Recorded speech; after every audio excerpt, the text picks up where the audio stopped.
It was 65 below zero. No one was outside. No animal should have been alive. But Mae Donovan heard it just once through the storm. Tiny cry. Not loud, not sharp. Soft. Almost broken. It pulled her from the heat of the fire and into the heart of the blizzard. And that decision changed everything. Let me take you back to where it all began. My amazing friends and family, welcome back to Jenna's Velvet Tales. Before we continue, please take a moment to subscribe. Every subscription helps us share more emotional stories about the deep bonds between humans and animals.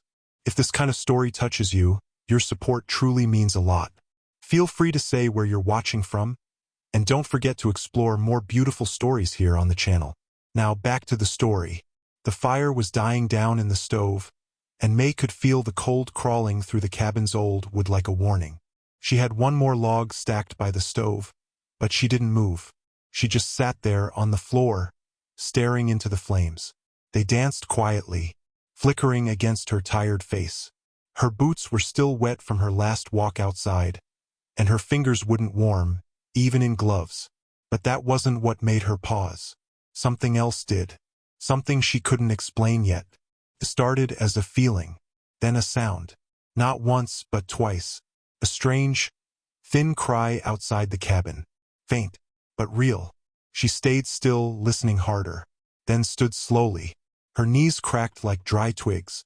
She grabbed her scarf from the chair, wrapped it around her neck, and reached for her coat. It was heavy, worn through the sleeves, but warm enough. Mae didn't think about what time it was. She didn't care how cold it had gotten. She only knew that whatever made that sound was alive, and needed help. She opened the door. The wind punched her face like a bag of needles. Snow hit her cheeks and eyes before she even stepped outside. It burned. Hard.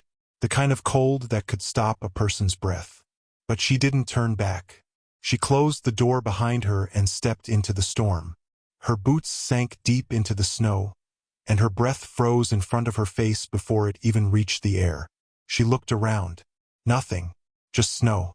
The shed was barely visible, and the old sled was buried beside it. But then there it was again. That cry. It didn't sound like a coyote. It wasn't a fox. It wasn't any animal she knew. It was too soft, too tired, like something that had already given up, but didn't know what else to do.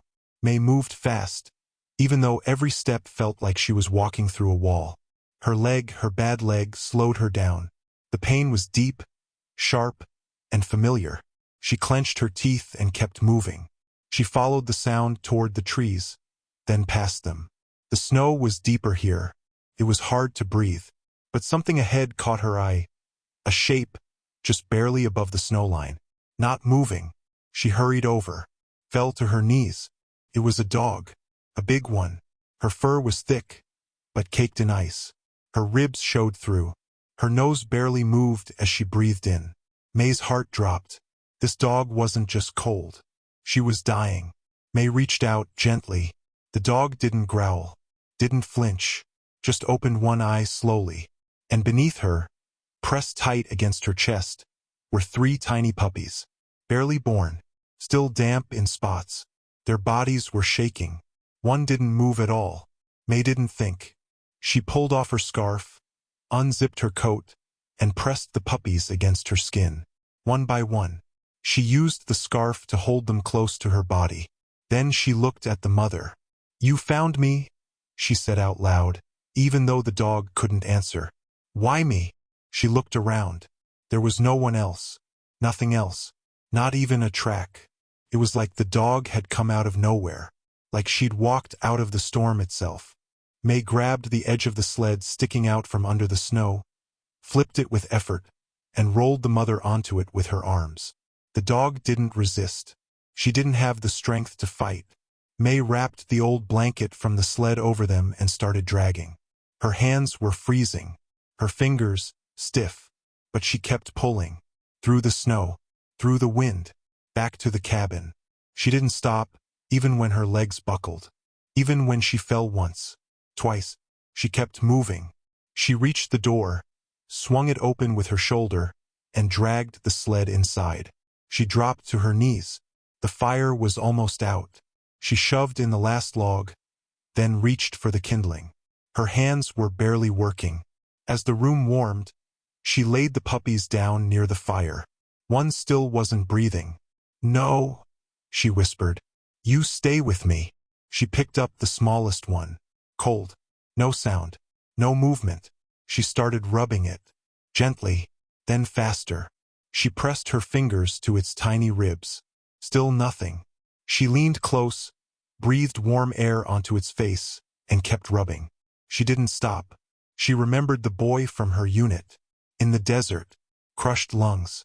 Blood everywhere. She had done the same thing then. Kept working long after everyone else gave up.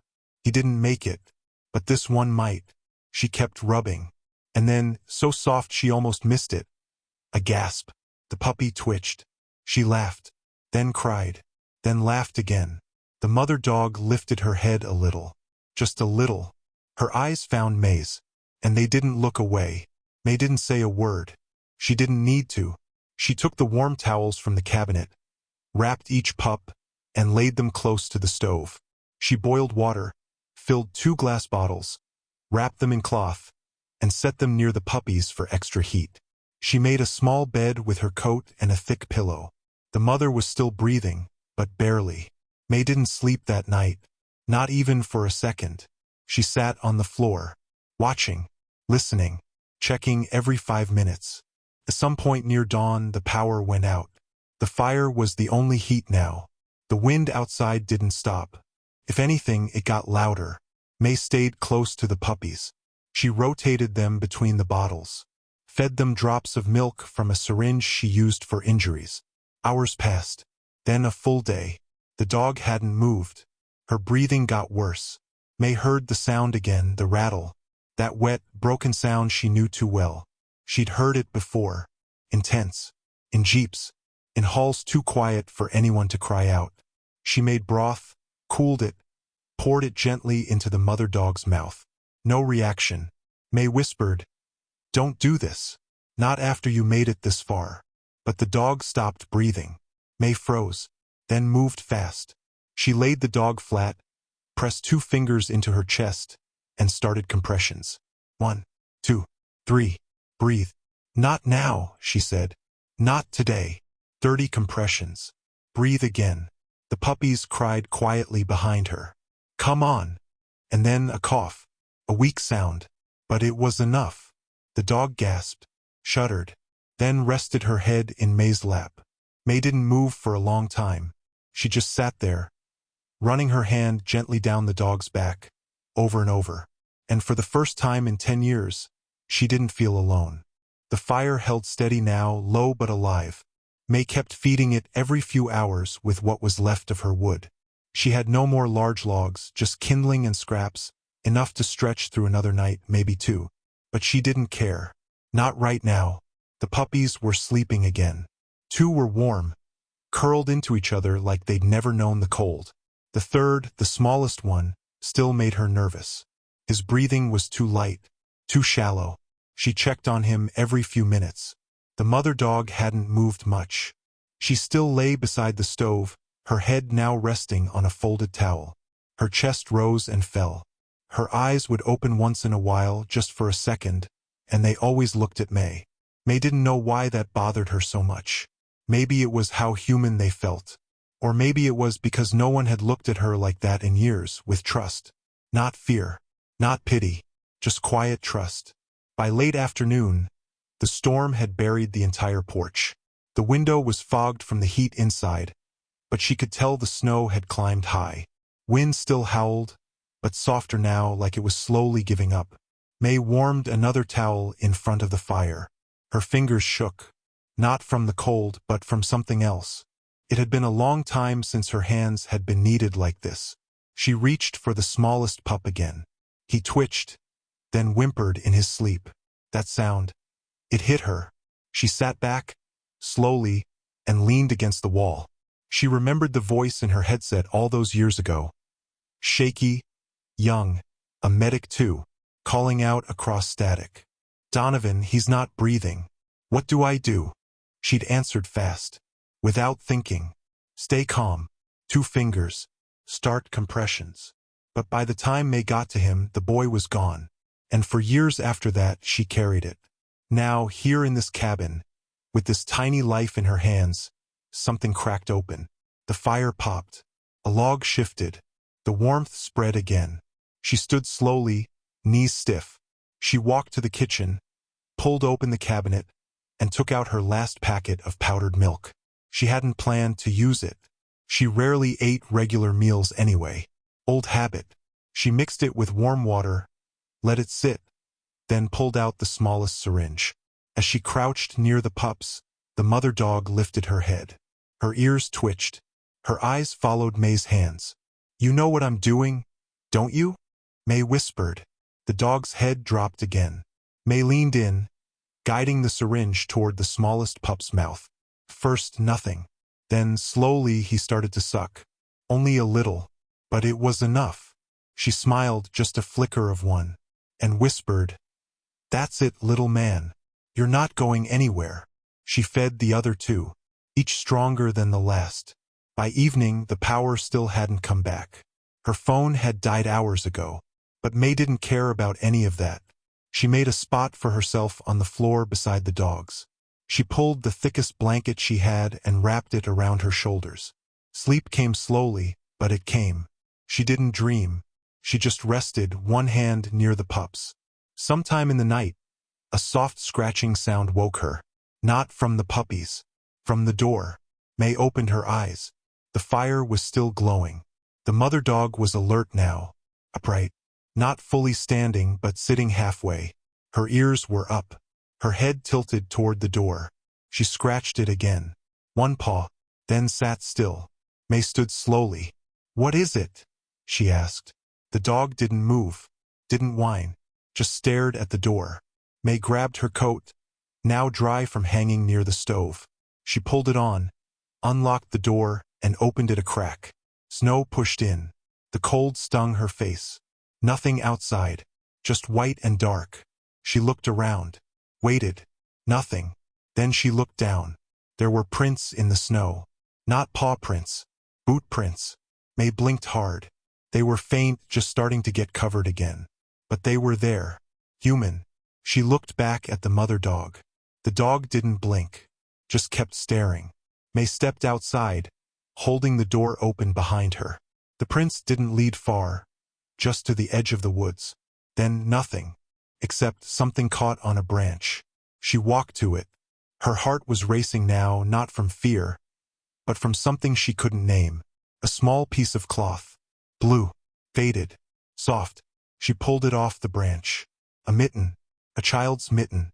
Mae stood there for a long time, mitten in hand, breath rising like steam. She looked back at the cabin. The mother dog was still watching. Not wagging her tail. Not barking. Just waiting, like she already knew what Mae had found. Mae turned back to the trees. Looked deeper. Something wasn't right. And the storm, it seemed, had brought more than just cold. Mae stood with the mitten in her hand for over a minute. Maybe more. The wind had slowed, but the cold hadn't. She looked again at the shape of the boot prints near her feet. Then at the trees beyond. The forest swallowed the rest of the trail. No prints led away. Only to the cabin. Then they stopped. That wasn't possible. She turned and walked back to the porch slowly. When she opened the door, the mother dog didn't take her eyes off her. Mae stepped inside and held up the mitten. "This yours?" she asked, half to herself. The dog gave no sound. No reaction. Mae closed the door, locked it, and took off her coat. She put the mitten on the table. It was small, worn. The blue faded to gray in spots. A few loose threads hung from the wrist. It didn't make sense. She walked over and knelt beside the pups. All three were sleeping. Warm. Breathing easy now. That was good. But her thoughts were somewhere else. She sat down slowly. The floor creaked under her weight. She leaned back against the wall. The fire crackled behind her, but it didn't feel warm enough anymore. Why would a child's mitten be out there? No one lived out here. The closest cabin was 5 miles down the mountain. That family moved away before the first snow. Mae ran a hand down her face. She needed sleep. She hadn't had a full night in 2 days. Maybe she was overthinking it. Maybe someone had passed through during the storm and left it. But that didn't explain the footprints. There were no tracks leading away, just toward her door. And the snow wasn't deep enough to hide a full trail yet. She looked over at the mother dog. The animal was still watching her, still silent. Mae got up, walked to the kitchen shelf, and poured herself half a cup of hot water. No tea, no sugar, just warmth. As she sat, she stared at the mitten again. Then she remembered the question that had been bothering her since she first saw the dog. "How did you even find me?" she whispered. She looked at the window, then at the dog. She didn't expect an answer, but the dog lowered her head gently, resting her chin next to the smallest pup. Mae stood, walked over, sat down beside them. The dog didn't move away. Instead, her eyes closed slowly. Her breathing steadied. Mae reached out, touched the dog's fur. Still a little damp near the back, but drying now. "I know you didn't come from nowhere," she said quietly. "You came here for a reason." She didn't know how she knew that, but she did. Maybe it was the look in the dog's eyes, or the way she'd curled her body around those puppies like she'd rather freeze than leave them, or the way she hadn't growled, hadn't barked, hadn't panicked. Not once. She had just trusted. Mae leaned her head back inside. "I was done helping," she said, her voice low. "After the last one, I swore I was done." The dog didn't open her eyes. "But here you are." Mae closed her eyes too. She didn't sleep. Not fully. Just drifted. Listening to the fire, to the pups breathing, to the wind trying to find its way through the cracks in the walls. Somewhere in that quiet, something changed. She heard it first. Not loud, but different. Not a cry, not wind. Footsteps. Not far. Maybe 10 feet outside the cabin. Mae opened her eyes, sat straight up. She looked at the door. Nothing. She stood, moved quietly, pressed her ear to the wood. Silence. She grabbed her flashlight from the drawer, stepped out onto the porch. She scanned the snow. No new tracks, no shapes in the dark. But she could feel it. Someone had been there. She turned off the flashlight and listened again. Then she looked down. Another print.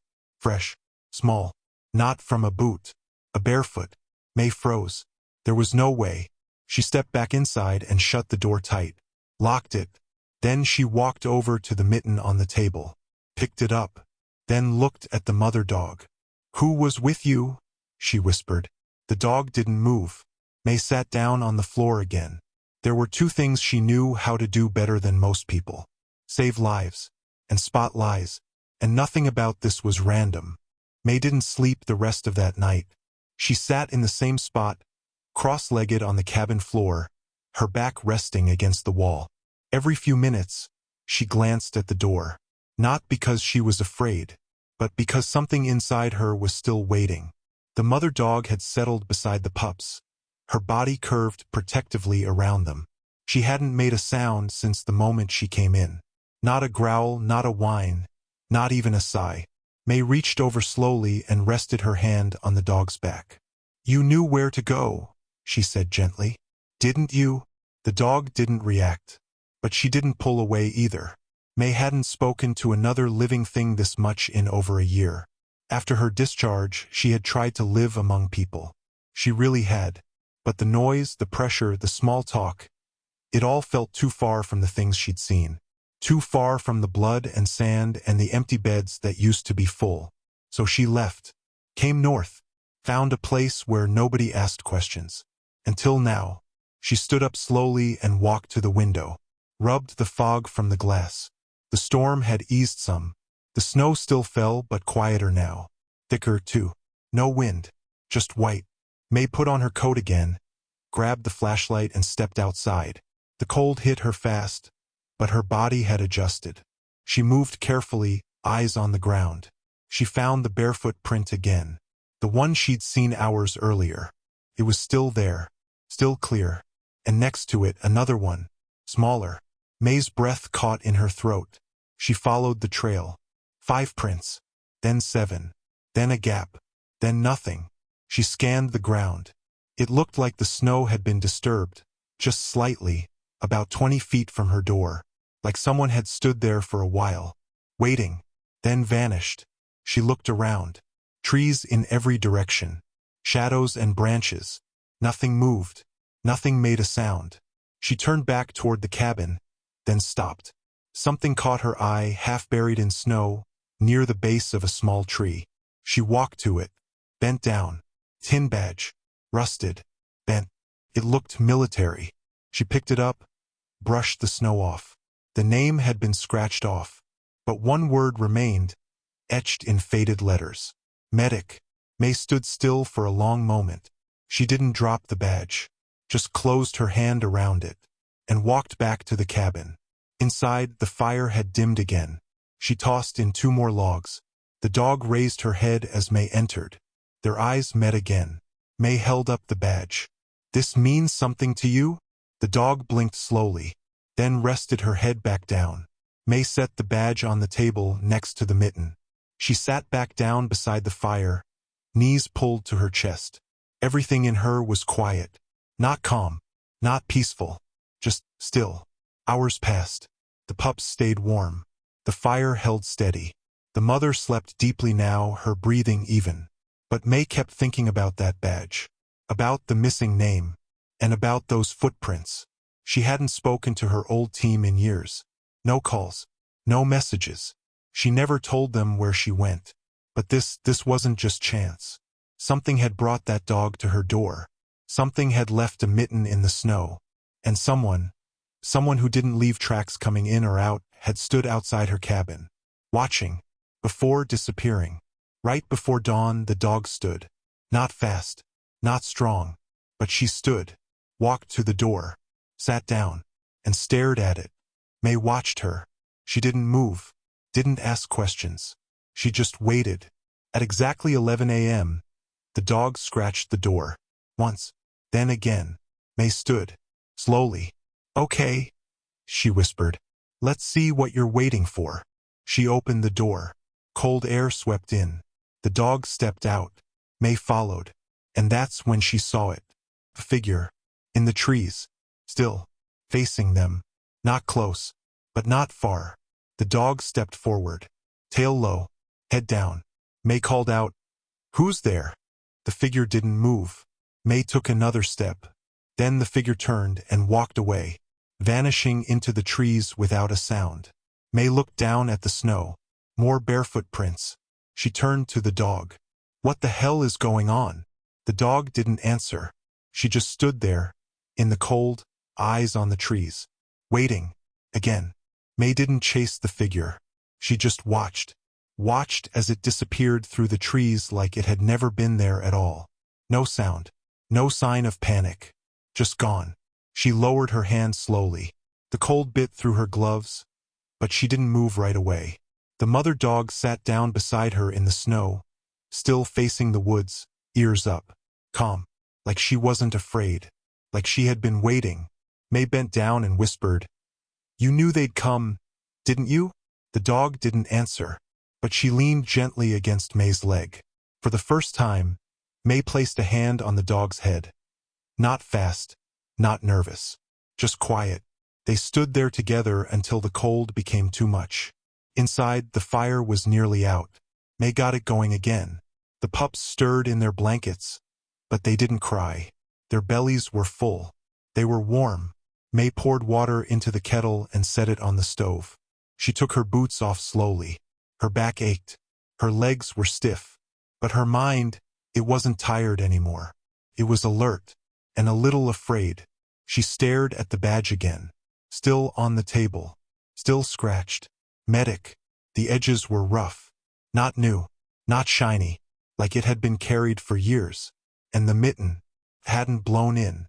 That was clear. It had been placed. Right where she could find it. Mae sat down at the table, pulled the badge close. She flipped it over. Nothing on the back. Just a slight dent. Like it had once been bent and fixed again. She had seen this type before. It wasn't standard issue. It was personal. Something someone had made, maybe in the field. Soldiers sometimes did that. Etched words into metal, kept it close like a lucky charm. She remembered one medic in her unit years back who carried a badge like that. His name was Noah Finch. He made his own tag after losing his first one in a med tent bombing. She remembered the day he made it, cutting it with a dull blade, laughing through the pain.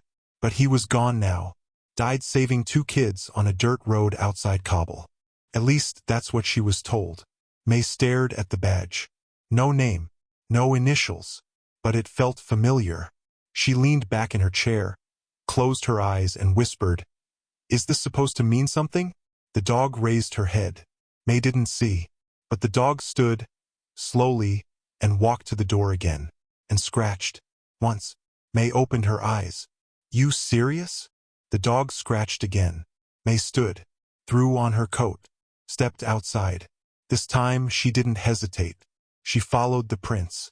Every step was soft, like walking into someone else's story. The trees were quiet. No birds. No wind. Just the sound of her boots in the snow.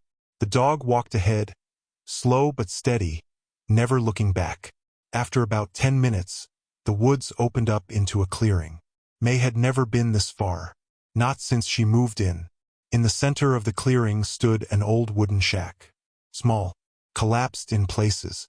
One window, half a roof, place long forgotten. The dog walked straight to it. Mae followed.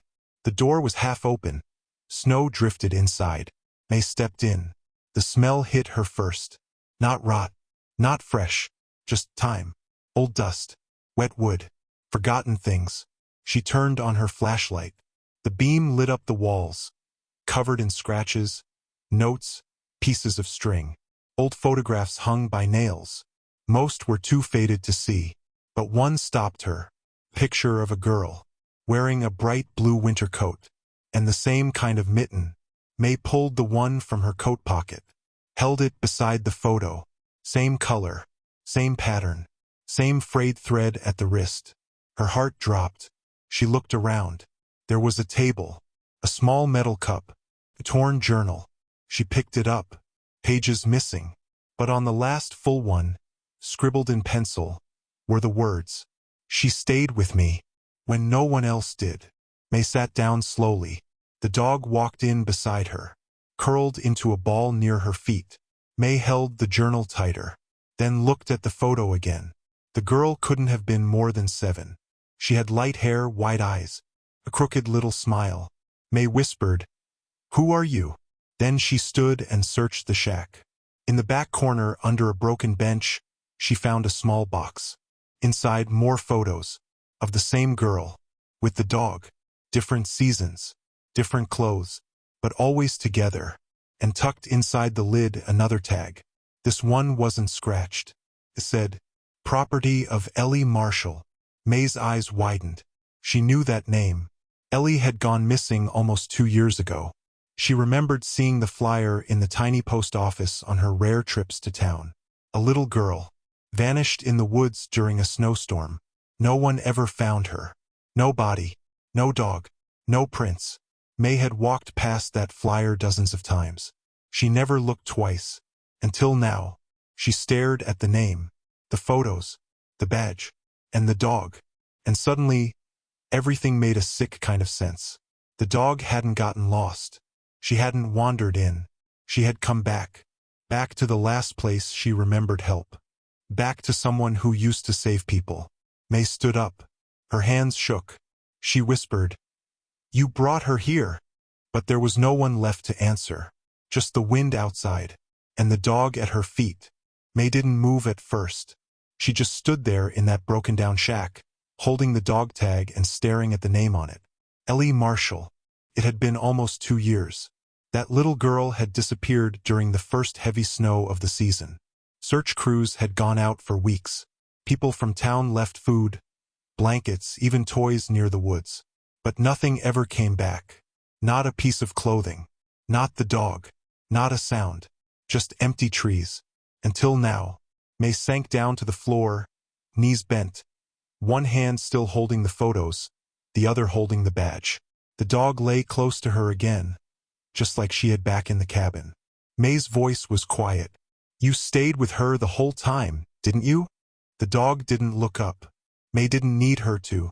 She could see it now. A girl lost in the woods. A storm coming. Everyone yelling. No one finding her. And this dog, her dog, not leaving her side. Not for a minute. And when it was too late, the dog didn't leave. She waited. Through a year of snow. Through 100 storms. Until she couldn't wait anymore. So she walked out. And she found the only kind of person who might still care. Someone who'd seen loss. Who knew what it felt like to try everything, and still not be in time. Mae wiped her eyes with her sleeve. She stood slowly. Gathered the photos. The journal. The badge.